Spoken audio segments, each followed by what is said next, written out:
Abra-se para receber o extraordinário. Amados, antes de clamarmos por qualquer milagre, antes de apresentarmos nossas petições mais profundas diante do trono da graça, é imperativo que solidifiquemos a base de nossa fé. Essa base não é construída sobre areia movediça de incertezas ou sobre a fragilidade de nossas próprias forças, mas sim sobre a rocha inabalável do caráter e do poder de Deus. O Salmo 18:2 nos declara: O Senhor é a minha rocha, a minha fortaleza e o meu libertador. O meu Deus é o meu rochedo, em quem me refugio. Ele é o meu escudo e o poder que me salva, a minha torre alta. Que declaração poderosa! Ela nos lembra que o Deus a quem oramos não é um ser limitado, mas o Criador e sustentador de todo o universo. Quando Jesus, em Marcos 9:23, nos confronta com a pergunta "se podes", ele não está duvidando de sua própria capacidade, mas sim desafiando a nossa. Ele nos convida a olhar para além das circunstâncias visíveis, para além das impossibilidades humanas, e a fixar nossos olhos no Deus que faz o impossível. E quem é esse Deus? Os Salmos nos dão uma visão gloriosa de sua majestade. O Salmo 24:8 nos pergunta: quem é o Rei da Glória? E a resposta ecoa: o Senhor forte e poderoso, o Senhor poderoso nas batalhas. Ele é o Deus que comanda os exércitos celestiais, que estabeleceu os fundamentos da terra, que conta as estrelas e as chama pelo nome. Pensemos na grandiosidade da criação, conforme descrita no Salmo 19:1. Os céus declaram a glória de Deus, o firmamento proclama a obra das suas mãos. Se Deus é capaz de criar galáxias inteiras com uma palavra, de sustentar o universo com sua soberania, de dar vida a cada criatura, por que duvidaríamos de sua capacidade de operar um milagre em nossa vida, por mais complexo ou grandioso que ele pareça?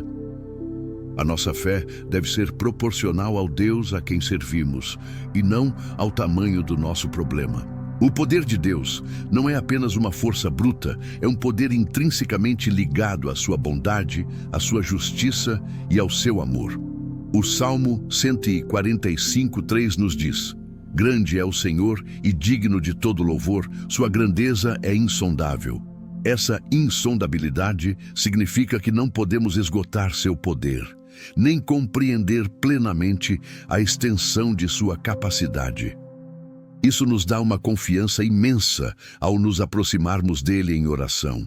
Não estamos pedindo a um Deus pequeno, mas ao Deus que é ilimitado em todos os seus atributos. A fé que Marcos 9:23 exige é uma fé que reconhece a soberania de Deus sobre todas as coisas. É a fé que entende que ele não está limitado por leis naturais que ele mesmo criou. Ele pode suspender, alterar ou transcender essas leis para cumprir seus propósitos e manifestar sua glória.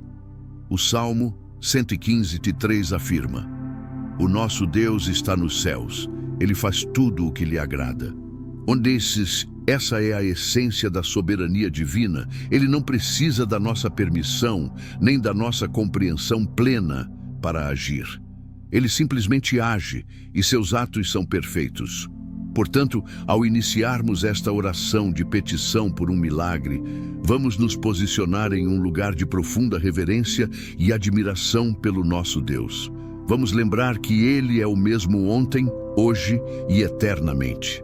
O Deus que abriu o Mar Vermelho, que fez água brotar da rocha, que ressuscitou mortos, é o mesmo Deus que ouve a sua oração hoje. O Salmo 77:14 nos lembra: tu és o Deus que realiza milagres, mostras o teu poder entre os povos. Nossa fé não é uma tentativa de manipular a Deus, mas uma resposta à sua revelação. É um ato de confiança na sua palavra e no seu caráter. Quando cremos que tudo é possível àquele que crê, estamos na verdade afirmando que tudo é possível para o Deus em quem cremos. A nossa fé é o canal, mas o poder é dele. É como a eletricidade. O fio conduz a energia, mas a energia vem da fonte. Nossa fé é o fio que conecta a nossa necessidade ao poder ilimitado de Deus. Que neste momento, cada fibra do nosso ser se renda à majestade de Deus. Que toda dúvida sobre sua capacidade seja dissipada pela verdade de sua palavra. Que a nossa mente seja renovada para compreender que o Deus dos Salmos, o Deus de Abraão, Isaque e Jacó, o Deus de Jesus Cristo, é o Deus que está conosco agora, pronto para manifestar seu poder de maneiras que superam toda a nossa compreensão. Ele é o Deus que pode fazer infinitamente mais do que tudo o que pedimos ou pensamos, conforme o poder que opera em nós. Vamos então, com corações cheios de fé e reverência, nos aproximar dele, sabendo que estamos diante do Rei do Universo, aquele que tem todo o poder nos céus e na terra. E se ele tem todo o poder, então, verdadeiramente, para ele, nada é impossível. E se para ele nada é impossível, e se cremos nele, então o milagre que buscamos já está em suas mãos. Amados irmãos e irmãs, no tópico anterior, estabelecemos a fundação inabalável da nossa fé no poder ilimitado de Deus. Agora, precisamos confrontar um dos maiores inimigos da manifestação do milagre em nossas vidas: a dúvida. A dúvida é uma semente plantada pelo adversário, uma névoa que tenta obscurecer a visão da promessa divina, um peso que tenta nos arrastar para longe da certeza da palavra de Deus. Em Marcos 9:23, Jesus não apenas declara que tudo é possível àquele que crê, mas ele o faz em um contexto onde a incredulidade era um obstáculo. O pai do menino endemoninhado, em sua angústia, clama: "Eu creio, ajuda-me na minha incredulidade." Essa é a realidade humana. Mesmo desejando crer, a dúvida pode se intrometer. A dúvida não é necessariamente a ausência total de fé, mas muitas vezes é uma fé vacilante, uma fé que se apega mais às circunstâncias visíveis do que à realidade invisível de Deus. O Salmo 42:11 nos questiona: "Por que estás abatida, ó minha alma? Por que te perturbas dentro de mim? Espera em Deus, pois ainda o louvarei, a Ele, meu auxílio e Deus meu." Este salmista, em meio à sua própria angústia e questionamento interior, nos mostra a batalha contra a dúvida. Ele não nega a perturbação, mas a confronta com a verdade da esperança em Deus. A dúvida tenta nos convencer de que Deus não pode ou não quer agir em nosso favor. Ela sussurra mentiras sobre a nossa indignidade, sobre a impossibilidade da situação, sobre a ausência de Deus. Para abraçar a crença absoluta que Marcos 9:23 exige, precisamos ativamente combater essas vozes de dúvida. E como fazemos isso? Primeiramente, pela palavra de Deus. Os salmos são um tesouro de declarações de confiança e superação da dúvida. O Salmo 27:1 nos declara com ousadia: "O Senhor é a minha luz e a minha salvação. A quem temerei? O Senhor é a fortaleza da minha vida. De quem me recearei?" Esta não é uma declaração de ausência de medo, mas de uma fé que transcende o medo. É a escolha consciente de confiar em Deus, independentemente do que se apresente diante de nós. Quando a dúvida tenta nos paralisar, precisamos inundar nossa mente e nosso espírito com as verdades inabaláveis da Escritura. A crença absoluta não é uma emoção passageira. É uma convicção profunda que se enraiza na verdade de quem Deus é e do que Ele prometeu. É uma decisão diária de alinhar nossos pensamentos e palavras com a sua palavra. O Salmo 62:5-8 nos exorta: "Somente em Deus, ó minha alma, espera silenciosa, porque dele vem a minha esperança. Só ele é a minha rocha e a minha salvação. É a minha fortaleza, não serei abalado. Em Deus está a minha salvação e a minha glória. A rocha da minha fortaleza e o meu refúgio está em Deus. Confiai nele, ó povo, em todo o tempo. Derramai diante dele o vosso coração. Deus é o nosso refúgio." Este salmo nos convida a uma espera ativa e confiante. a derramar nosso coração diante de Deus, não com queixas de dúvida, mas com a certeza de que Ele é nosso refúgio e salvação. Muitas vezes, a dúvida surge quando olhamos para o tamanho do nosso problema, em vez de olharmos para o tamanho do nosso Deus. O milagre que você busca pode parecer gigantesco, intransponível, humanamente impossível. Mas é exatamente nesse ponto que a promessa de Marcos 9:23 se torna tão poderosa. Tudo é possível àquele que crê. Não é tudo é possível se a situação for fácil, ou se você tiver recursos, ou se os médicos disserem que sim. Tudo é possível, porque a fé se conecta ao poder ilimitado de Deus. O Salmo 121:1-2 nos lembra: levanto os meus olhos para os montes e pergunto, de onde me virá o socorro? O meu socorro vem do Senhor, que fez os céus e a terra. Nossa ajuda não vem de fontes limitadas, mas do Criador de tudo. Para cultivar essa crença absoluta, precisamos praticar a confissão da fé. Nossas palavras têm poder. O Salmo 107:2 nos convida: digam-no os remidos do Senhor, os que Ele resgatou da mão do inimigo. Precisamos declarar o que cremos, não o que vemos. Em vez de dizer, eu não sei como isso vai acontecer, declare, com Deus tudo é possível. Em vez de focar na doença, foque na cura. Em vez de focar na escassez, foque na provisão. Essa confissão ativa não é uma negação da realidade, mas uma elevação da realidade de Deus acima da realidade das circunstâncias. É a fé que chama à existência as coisas que não existem como se já existissem. Romanos 4:17. A crença absoluta também envolve a persistência na oração. O pai, em Marcos 9:23, não desistiu. Ele continuou clamando a Jesus. O Salmo 55:22 nos encoraja: lança o teu fardo sobre o Senhor e Ele te susterá, nunca permitirá que o justo seja abalado. Lançar o fardo é um ato de fé, é entregar a Deus o controle, a preocupação, a ansiedade e confiar que Ele agirá. Não é orar uma vez e duvidar 100 vezes. É orar com a convicção de que Deus ouve e responde, mesmo que a resposta não seja imediata ou da forma que esperamos. A persistência é a prova de que nossa fé não é superficial, mas profunda e enraizada. Lembre-se que a fé é um dom de Deus, Efésios 2:8, mas também é algo que podemos desenvolver e fortalecer. O Salmo 119:105 afirma: a tua palavra é lâmpada para os meus pés e luz para o meu caminho. Quanto mais nos alimentamos da palavra, mais nossa fé é nutrida e fortalecida. A dúvida se dissipa na luz da verdade.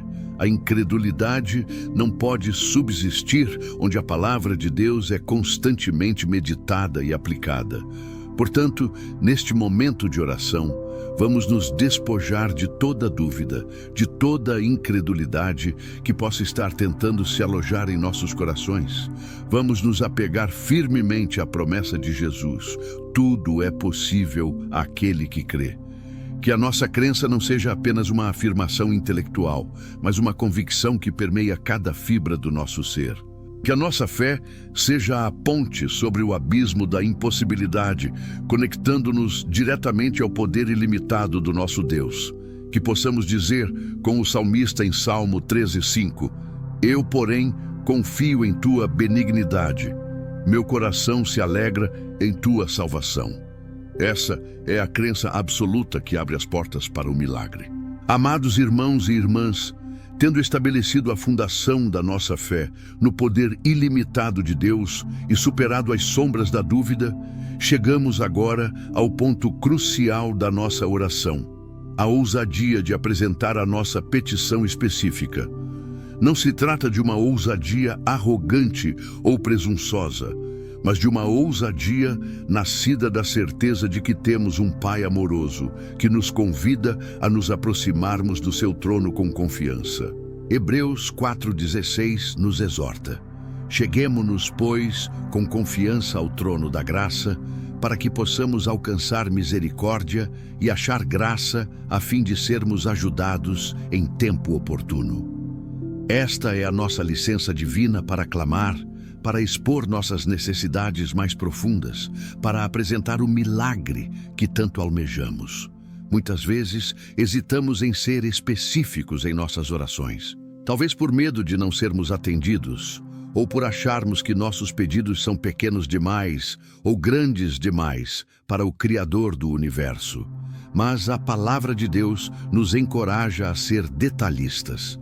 Jesus, em Marcos 9:23, não diz: tudo é possível àquele que tem uma fé genérica, mas tudo é possível àquele que crê. Crer em quê? Crer que o milagre que você precisa, o milagre que você anseia, é possível para Deus. Pensemos nos Salmos. Eles são repletos de petições específicas. O salmista não tem medo de expor sua dor, sua angústia, sua necessidade de livramento. No Salmo 6:2 ele clama: tem misericórdia de mim, Senhor, porque sou fraco. Sara-me, Senhor, porque os meus ossos estão perturbados. Ele não ora por uma cura genérica, mas por uma cura para sua fraqueza e para a perturbação em seus ossos. No Salmo 25:18, ele pede: olha para a minha aflição e para a minha dor, e perdoa todos os meus pecados. Ele especifica a aflição e a dor, e também a necessidade de perdão. Essa especificidade é um ato de fé, pois demonstra que você confia que Deus é capaz de lidar com os detalhes da sua vida. A ousadia da petição também reside em nossa compreensão de que Deus se importa. Ele não é um Deus distante e indiferente. O Salmo 34:17 nos assegura: os justos clamam, e o Senhor os ouve, e os livra de todas as suas angústias. Ele não apenas ouve, mas age para nos livrar. O Salmo 145:18-19 complementa: perto está o Senhor de todos os que o invocam, de todos os que o invocam em verdade. Ele cumprirá o desejo dos que o temem, ouvirá o seu clamor e os salvará. Há uma promessa clara aqui: ele cumprirá o desejo. Isso nos dá a liberdade de expressar nossos desejos mais profundos, sabendo que ele os considera. Ao apresentar sua petição por um milagre, visualize-o, não como um exercício de imaginação vazia, mas como um ato de fé que chama à existência o que ainda não é visível. Se você busca cura, visualize-se curado, restaurado, cheio de vitalidade. Se busca provisão, visualize as portas se abrindo, as necessidades sendo supridas de forma abundante. Se busca restauração de um relacionamento, visualize a paz e a harmonia retornando. Essa visualização, baseada na fé, não é para forçar a mão de Deus, mas para alinhar seu coração e sua mente com a realidade do milagre que você crê que Ele pode e quer realizar. É importante lembrar que a ousadia na petição não significa ditar a Deus como Ele deve agir, mas sim apresentar a Ele o nosso clamor com a expectativa de que Ele agirá de acordo com sua perfeita vontade e em seu tempo perfeito. O Salmo 37:4 nos diz: deleita-te também no Senhor e Ele te concederá os desejos do teu coração. O deleite no Senhor nos leva a desejar o que Ele deseja, e quando nossos desejos se alinham com os dele, a resposta é certa. No entanto, mesmo quando nossos desejos ainda não estão perfeitamente alinhados, Ele nos convida a apresentá-los, pois Ele é um Pai que ouve seus filhos. A oratória forte neste ponto vem da convicção. Ao clamar seu milagre, use palavras de fé, não de dúvida. Em vez de "se for da sua vontade", que pode soar como incerteza, use "eu creio que é da sua vontade me abençoar com este milagre, pois o Senhor é bom e seu desejo é me ver prosperar". Em vez de "eu espero que aconteça", declare "eu recebo este milagre pela fé, pois tudo é possível ao que crê". Essa é a linguagem da fé que Marcos 9:23 nos ensina. O Salmo 50:15 nos convida: invoca-me no dia da angústia, eu te livrarei e tu me glorificarás. Este é um convite direto para clamar a Deus em nossas necessidades. Ele promete livramento e, em troca, receberá a glória. Quando um milagre acontece, a glória é sempre para Ele. Isso nos dá ainda mais confiança para pedir, pois sabemos que nosso pedido, se atendido, magnificará o seu nome. Não subestime o poder de uma oração específica e ousada. O pai do menino, em Marcos 9:23, foi específico. Ele queria que seu filho fosse liberto do espírito mudo e surdo. Ele não orou por uma bênção genérica, mas por um milagre específico. E Jesus respondeu a essa especificidade. Portanto, neste momento, eu o encorajo a nomear o seu milagre.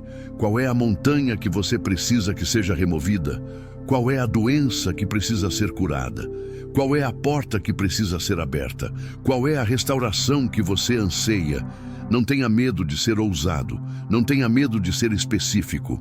Apresente seu caso a Deus com a mesma confiança que um filho apresenta um pedido a um pai amoroso e poderoso. Lembre-se do Salmo 24. Conceda-te o desejo do teu coração e realize todos os teus planos. Esta é uma promessa de um Deus que se deleita em abençoar seus filhos. A ousadia da petição é a ponte entre a sua necessidade e a provisão divina. É o ato de fé que ativa o poder de Deus em sua situação. Então, com o coração cheio de fé e a mente focada na promessa de Marcos 9:23, prepare-se para clamar o seu milagre. Fale com Deus como se Ele já estivesse agindo, como se o milagre já estivesse a caminho. Declare-o, visualize-o, receba-o pela fé, pois, verdadeiramente, para aquele que crê, tudo é possível. Amados irmãos e irmãs, já estabelecemos a rocha da nossa fé no poder de Deus. Já confrontamos e superamos a dúvida, e com ousadia, apresentamos a nossa petição específica pelo milagre. Agora, chegamos a um ponto crucial que testará a profundidade da nossa crença, a perseverança na espera. A promessa de Marcos 9:23. Tudo é possível àquele que crê. Não implica necessariamente uma resposta instantânea, mas uma certeza inabalável de que a resposta virá, no tempo e na forma de Deus. A espera pode ser um dos maiores desafios à nossa fé. Um campo de batalha onde a paciência é forjada e a confiança é provada. É natural que, após clamarmos por um milagre, esperemos uma manifestação imediata. No entanto, a história bíblica e a experiência de vida nos mostram que Deus opera em seu próprio tempo, que é sempre perfeito. O Salmo 27:14 nos exorta: espera no Senhor, anima-te e Ele fortalecerá o teu coração. Espera, pois, no Senhor. Este não é um convite à passividade, mas a uma espera ativa, cheia de esperança e confiança. É uma espera que fortalece o coração, que nos capacita a não desfalecer diante das circunstâncias que ainda não se alinham com a nossa oração. A perseverança não é um sinal de que Deus não ouviu, mas uma demonstração de que cremos que Ele ouviu e que Ele é fiel para cumprir sua palavra. É a fé que se recusa a ser abalada pela demora, pela aparente ausência de movimento, ou pelas vozes que sussurram o desânimo. O Salmo 37:7 nos aconselha: descansa no Senhor e espera nele com paciência. Não te irrites por causa daquele que prospera em seu caminho, por causa do homem que executa astutos intentos. A paciência aqui é um ato de entrega, de confiar que Deus está trabalhando nos bastidores, mesmo quando não vemos nada. Muitas vezes, durante o período de espera, somos tentados a olhar para as circunstâncias e a permitir que elas definam a nossa fé. Mas a fé verdadeira, a fé que Marcos 9:23 descreve, é aquela que olha para Deus, não para o problema. É a fé que se apega às promessas, mesmo quando a realidade visível parece contradizê-las. O Salmo 40:1-3 é um testemunho poderoso da perseverança. Esperei com paciência no Senhor, e Ele se inclinou para mim e ouviu o meu clamor. Tirou-me de um poço de perdição, de um lamaçal de lodo. Pôs os meus pés sobre uma rocha, firmou os meus passos. E pôs um novo cântico na minha boca, um hino ao nosso Deus. Muitos verão isso e temerão, e confiarão no Senhor. O salmista esperou, e Deus agiu, transformando sua situação e dando-lhe um novo cântico. Como manter a chama da fé acesa durante a espera? Primeiro, continue a alimentar-se da palavra de Deus. A palavra é o combustível da fé. O Salmo 119:50 diz: Isto é a minha consolação na minha aflição, que a tua palavra me vivifica. Medite nas promessas de Deus, especialmente aquelas que falam sobre sua fidelidade, seu poder e seu amor. Relembre os milagres que Ele já operou em sua vida ou na vida de outros. Segundo, mantenha uma vida de oração contínua. Não apenas orar pela petição, mas orar em louvor e adoração, reconhecendo a soberania de Deus. O Salmo 5:3 declara: Pela manhã ouvirás a minha voz, ó Senhor. Pela manhã te apresentarei a minha oração e vigiarei. A oração constante mantém nossa conexão com a fonte de todo poder e nos lembra que não estamos sozinhos na espera. É na oração que descarregamos nossas ansiedades e recebemos a paz que excede todo o entendimento. Terceiro, cerque-se de pessoas de fé. A comunhão com outros crentes pode ser um grande encorajamento. Eles podem orar com você, lembrá-lo das promessas de Deus e fortalecer sua fé quando ela vacilar. O Salmo 133:1 nos lembra: quão bom e quão suave é que os irmãos vivam em união. A união e o apoio mútuo são vitais para a perseverança. Quarto, pratique a gratidão. Mesmo na espera, há sempre algo pelo que ser grato. A gratidão muda nossa perspectiva, tirando o foco do que ainda não temos e colocando-o no que já recebemos. O Salmo 104 nos convida: entrai pelas portas dele com gratidão e em seus átrios com louvor. Louvai-o e bendizei o seu nome. A gratidão é um poderoso antídoto contra o desânimo. A perseverança não é passividade, mas uma ação contínua de fé. É a decisão de não desistir, de não recuar, de não permitir que a incredulidade roube a sua promessa. É a certeza de que, se Deus prometeu, Ele é fiel para cumprir. O Salmo 33:4 nos assegura: porque a palavra do Senhor é reta e todas as suas obras são feitas com fidelidade. A fidelidade de Deus é a nossa garantia. Lembre-se do exemplo do pai em Marcos 9:23. Ele não desistiu, ele clamou, mesmo com sua fé imperfeita, e Jesus respondeu. Sua perseverança foi recompensada. Da mesma forma, a sua perseverança será recompensada. O milagre que você busca pode estar sendo preparado de maneiras que você não consegue ver, em um tempo que você não consegue compreender. Mas Deus está no controle. O Salmo 130:5-6 expressa a profundidade da espera com esperança. Aguardo o Senhor, a minha alma o aguarda, e na sua palavra ponho a minha esperança. A minha alma anseia pelo Senhor, mais do que os guardas pela manhã. Sim, mais do que os guardas pela manhã. Essa é a intensidade da esperança que nos sustenta na espera. É uma expectativa ativa, uma certeza de que o amanhecer virá e com ele a manifestação do milagre. Portanto, neste momento de oração, reforce sua decisão de perseverar. Declare que você não vai desanimar, que você não vai desistir, que a sua fé em Marcos 9:23 é inabalável e que você continuará a crer, a orar e a esperar com paciência e expectativa. Que a chama da sua fé permaneça acesa, brilhando mais forte a cada dia, até que o seu milagre se manifeste plenamente. Pois para aquele que crê e persevera, tudo é possível. Amados irmãos e irmãs, percorremos uma jornada poderosa de fé. Começamos por firmar nossos pés na rocha inabalável do poder de Deus. Confrontamos e vencemos as sombras da dúvida. Ousamos apresentar nossa petição específica com confiança e nos comprometemos com a perseverança inabalável na espera. Agora, para selar esta oração de petição por um milagre, somos chamados a um ato de fé ainda mais profundo e transformador.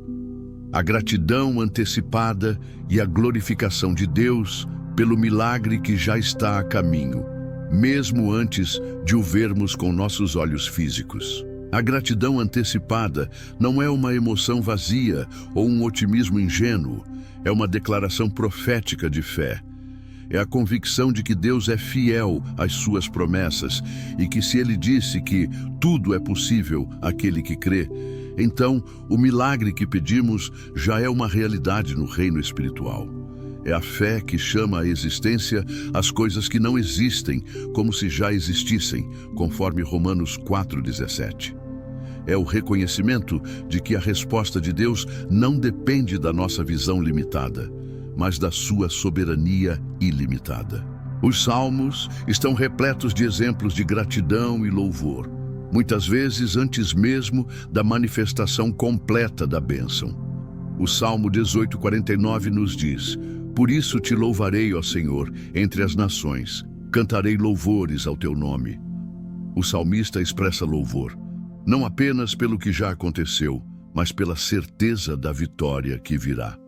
O Salmo 103:1-2 nos convida: "Bendize, ó minha alma, ao Senhor, e tudo o que há em mim, bendiga o seu santo nome."